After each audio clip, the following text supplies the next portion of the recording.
नमस्कार मेरे viewers, followers, मेरे स्टूडेंट्स और मेरे जजेस मैं इसलिए कह रहा हूं कि आप लोग मेरी वीडियो देख रहे हो, एज ए स्टूडेंट की तरह भी देख रहे होंगे और एज ए जज की तरह भी देख रहे होंगे, मुझे जज कर रहे होंगे कि मैं किस तरह से पढ़ा रहा हूं। और मेरी पूरी कोशिश हो रही है कि आप लोग को बारीकी से बारीकी तक इंग्लिश बोलने के तरीके सिखाऊं। जैसे कि मेरी पिछली वीडियोस कुछ लंबी चली गई थी प्रेजेंट डेफिनेट में, और 2 पार्ट में मैंने बनाई, फर्स्ट एंड सेकंड पार्ट में। उसका कारण यह था कि प्रेजेंट डेफिनेट बहुत ही लेंथी चैप्टर है, हमें सिर्फ तात या ती से ही नहीं सीखना होता। मैंने उसमें अलग अलग तरीके से सिखाया आपको कि एक डेली रूटीन है, एक आपकी हैबिट्स, ऑर्डर देना है और किसी को मना करना है, और उसके साथ लगते हुए क्वेश्चनरी सारी। ये बहुत इंपॉर्टेंट टेंस है, आपको बहुत हेल्प करेगा आपकी लाइफ में बोलने के लिए। कोई भी आपसे आपका इंट्रोडक्शन लेगा तो प्रेजेंट इंडेफिनिट में ही आपके सेंटेंसेस आएंगे। जब भी आप अपने रूटीन्स के बारे में बताओगे या किसी की रूटीन पूछोगे तो ये सारे के सारे प्रेजेंट इंडेफिनिट में ही आएंगे। बट अगर आप अच्छे इंग्लिश में, तो 2 सेंटेंस पे बहुत आपको ध्यान देना पड़ेगा। पहला तो प्रेजेंट इंडेफिनिट जो आपने सीखा, उसकी बहुत सारी प्रैक्टिस करो। अगर आपको उसमें प्रैक्टिस में कोई मुश्किल आती है, कुछ आपको प्रॉब्लम्स हैं, तो मुझसे आप कमेंट्स में आके या मुझे कांटेक्ट कीजिए। सेकंड है पास्ट इंडेफिनिट। बहुत सारे इंग्लिश बोलने वाले बच्चों को प्रॉब्लम मेन यहां पे आती है, पास्ट इंडेफिनिट में। इसका कारण क्या है? देखिए, हम पूरे दिन में जितने भी वर्ड्स बोलते हैं, जितने भी सेंटेंसेस बोलते हैं, मान लो आप एक दिन में 10,000 सेंटेंस बोलते हैं, उसका 40% टेंस आप पास्ट का बोलते हैं। जैसे कल क्या किया, कल मैंने ये मैच देखा, वो मैच आईपीएल चल रहा है, वो कौन सी टीम जीती, हाँ मैंने देखा, वो इतनी स्कोर मार गया, हाँ आईपीएल नहीं चल रहा तो कोई और मैच चल रहे होंगे, तो आप ऐसे ही बात करते, कल वो मैंने मैच देखा, कल वो मैंने एक्सीडेंट देखा, अरे यार हाँ उसको चोट लग गई, मेरे घर में ये हो गया। ये क्या है? पास्ट। हम ज्यादा से ज्यादा पास्ट बोलते हैं, एक दूसरे से पास्ट की बातें। इंट्रोडक्शन हम जब जाते हैं, जब किसी को बोलते हैं यार तुम क्या करते हो या किसको आजकल क्या करते हो, वो तो आ गया। पर बेसिकली क्या होता है कि हम इंग्लिश में या अपनी भाषा में पास्ट का इस्तेमाल ज्यादा करते हैं कि ये हुआ, मैंने ये किया, वो किया। अब मैं ये कह रहा हूं कि ये बहुत टफ है। आप बोलोगे सर इसमें टफ क्या है? टफ इसलिए है कि अगर आप पास्ट इंडेफिनिट करते हो तो यहां फार्मूला बन जाता है अफर्मेटिव, मतलब सिंपल सेंटेंस, हाँ में doer, time word, action, non action, receiver, second form बन जाती है, और इसमें भी टाइम वर्ड नहीं आता। आप बोलोगे सर ये तो बहुत आसान है। आसान नहीं है ये, क्योंकि आपने सारी जिंदगी फर्स्ट फॉर्म, वर्ब की फर्स्ट फॉर्म जो है एक्शन, उसकी फर्स्ट फॉर्म ही पड़ी हुई है। गो, ईट, ड्रिंक, टेक, बाय, सेल, क्या नाम, teach, study, learn, read, look, ये सारे आपने फर्स्ट फॉर्म में पढ़ा है, बट आपने कभी सेकंड फॉर्म नहीं पढ़ा हुआ। अगर अचानक बोल दे गो का मीनिंग बताओ, उसकी सेकंड फॉर्म बताओ, आप थोड़े कंफ्यूज हो जाओगे। क्या था? वेंट, गो, वेंट, गो। आप पहले गो बोलोगे फिर वेंट बोलोगे। अगर मैं बोलूं टेक की सेकंड फॉर्म बताओ, तो थोड़ी देर आप सोचोगे, टेक, टुक, कितना टाइम लो, जबकि आप टेक फटाफट बोल दोगे। बाय का जी बॉट, देखा। अगर आपने डायरेक्ट बोलना है कि मैंने चाय पी ली, वैसे तो कहते आई टेक टी, आपको बोलना पड़ेगा आई टुक टी, आई टुक टी, क्विकली आपको बोलना पड़ेगा।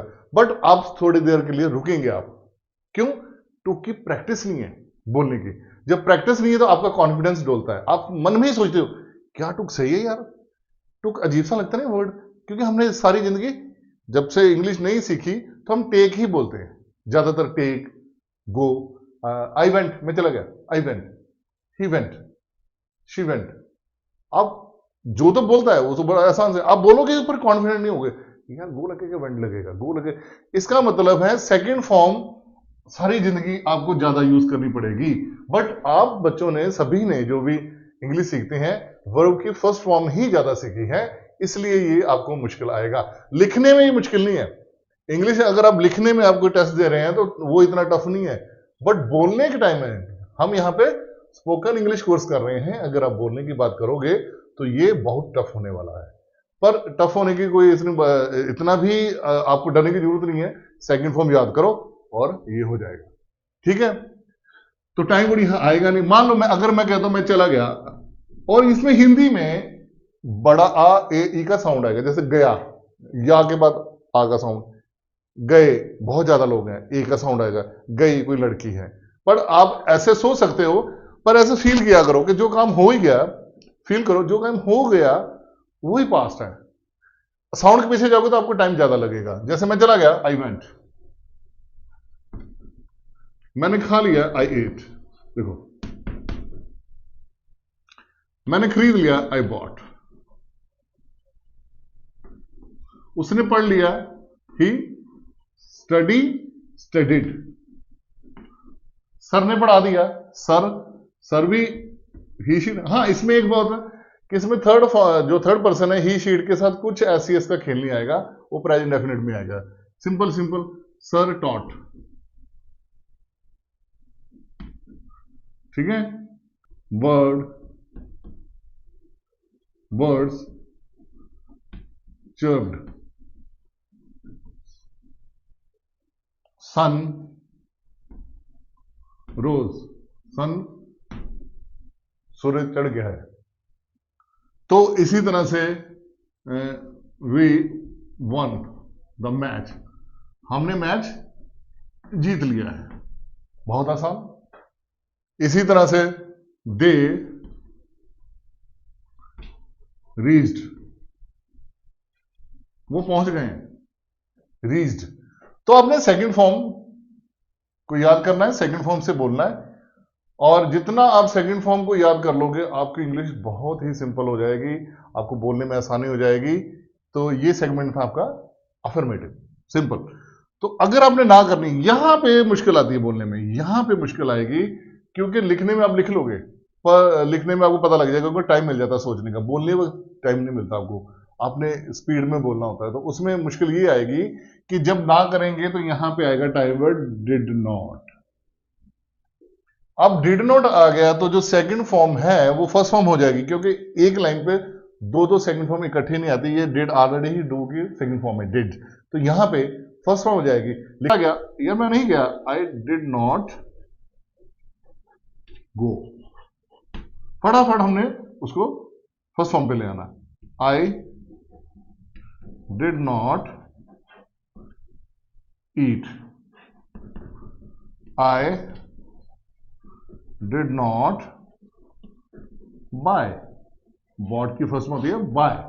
इसी तरह से ही डिड नॉट स्टडी, उसने स्टडी नहीं की। She sir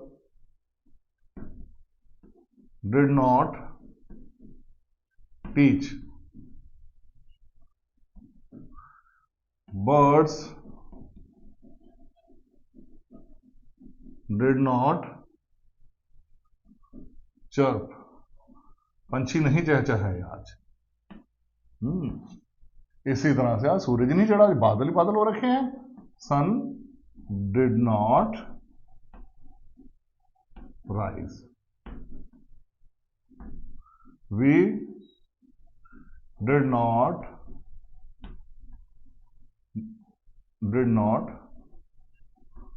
win the match।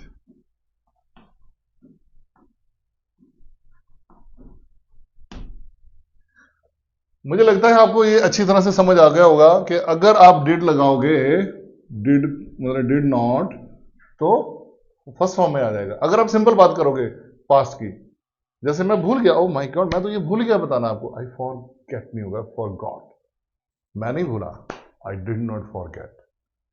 तो यहां पे आपने सिंपली देखा अफर्मेटिव नेगेटिव दो हैं। एक चीज और आप सीख लो, आप डिड नॉट को डिडंट भी बोल सकते हैं। शॉर्टकट में अगर बोलना, I didn't go, I did not go, I didn't go, I didn't eat, I didn't buy. तो ये आपकी फ्लुएंसी बनाता है इंग्लिश में। अगर आप इसमें शॉर्ट करके बोलोगे तो जल्दी से जल्दी आप सीखोगे।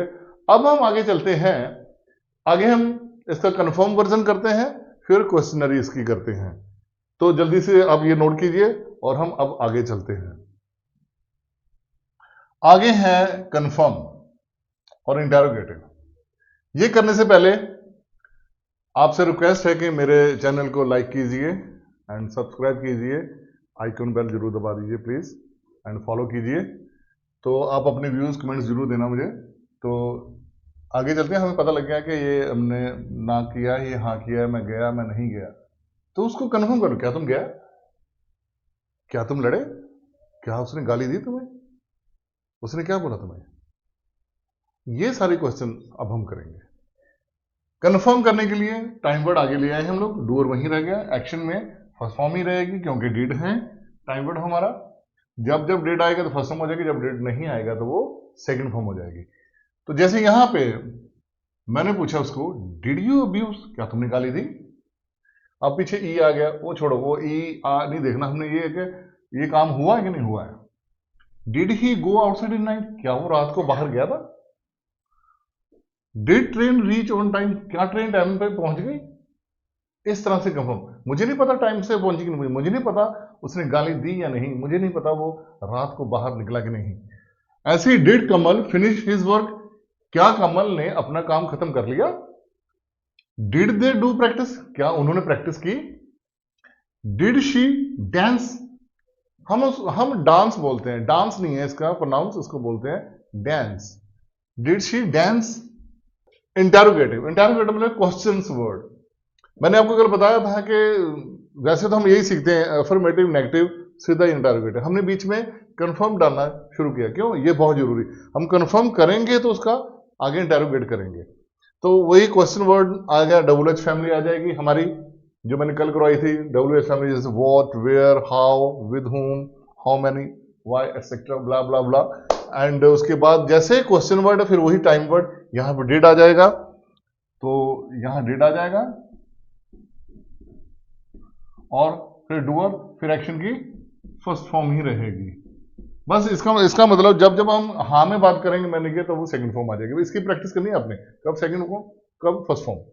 तो यहां पे जैसे मुझे पता लगा कि वो मेरे फादर से मिला, अच्छा, when did you meet with my friend my father, तुम मेरे फादर से कब मिले। तो अगर वो आंसर देगा वो बोलेगा आई मेट, वो मीट की जगह क्या बोलेगा, I met with your father, जब भी वो मिला होगा वो टाइम बता देगा।